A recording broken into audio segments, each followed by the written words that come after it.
Heinrich at the White House. Mark Brnovich is Arizona's Attorney General. He co-led the lawsuit challenging President Biden's vaccine mandate. General Brnovich, good to have you back with us.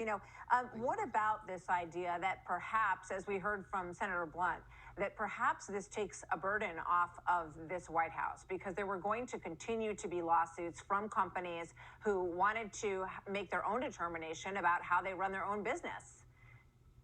Yeah, absolutely. We always must start with the premise that the Constitution is the law of the land, and the states created the federal government. The federal government didn't create the states. So while we were very happy with what the Supreme Court did on the OSHA mandates to protecting more than 80 million employees or people working here in the United States, it was a little disappointing that they didn't go further when it came to those HHS rules. So I've likened this to, the football game. We got the Cardinals. They're going to beat the Rams this weekend. And, it's kind of like kicking a field goal. So it's not a touchdown. It's not a turnover. So it's points on the board. And it's an important decision. But I do worry that the Supreme Court and Justice Roberts and Justice Kavanaugh kind of said that, well, if Congress passes a law, that the Biden administration may be able to do this. And I think that's unconstitutional. And I wish the Supreme Court had gone further, maybe followed along with Justice Gorsuch, Alito, and Thomas said that there's serious constitutional questions about this.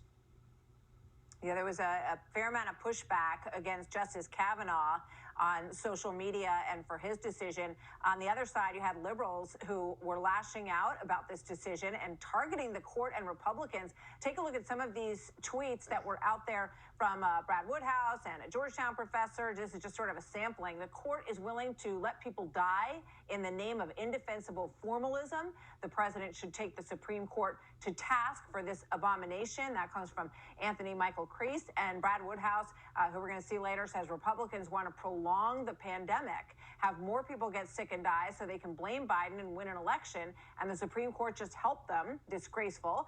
Zach Petkanis, who we haven't seen for a while, the Republican senators who changed the filibuster to pack the Supreme Court with 3 right-wing extreme justices, have just prolonged the pandemic. From a health perspective, that question was just raised moments ago about whether or not this vaccine treats Omicron effectively.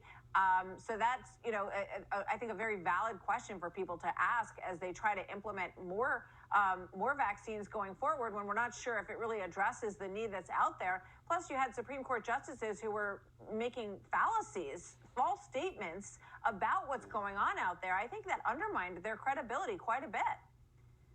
Yeah, it's unfortunate that, there's an old saying, everyone's entitled to their own opinion, not their own facts. And what the left has done, whatever the issue, whether it's the vaccine mandates, whether it's on immigration, they have systematically tried to demonize and destroy anyone that disagrees with them. And this is the fundamental problem. We concentrate so much power in Washington, D.C., he who, pays the piper calls the tunes. And so whether it's healthcare, whether it's education, all these issues now are D.C. is trying to get involved in, and they shouldn't be. And the court, Alexander Hamilton used to say that the court was the least dangerous branch of government because it has neither the power of the purse nor the power of the sword.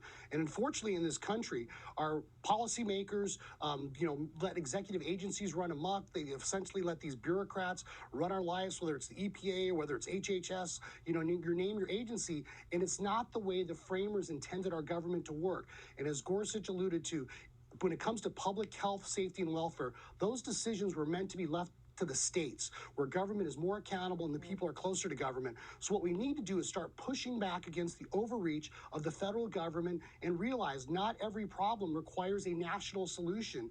And if we let it happen, the Biden administration is going to nationalize our economy, nationalize our elections, and undermine our freedoms. And that's why, Martha, I'm going to keep fighting for every hardworking American taxpayer. Yeah, I heard Ben Shapiro this morning put it very well. He said this would have set a precedent for OSHA to implement health care and mandate vaccines in other instances across the country. It would have opened the door for OSHA to be able to make healthcare decisions for private workers all across the country, and that door has not been opened as a result of this decision. Mark Brnovich, thank you very much. Attorney General in Arizona, it was good to see you, sir. Thank you.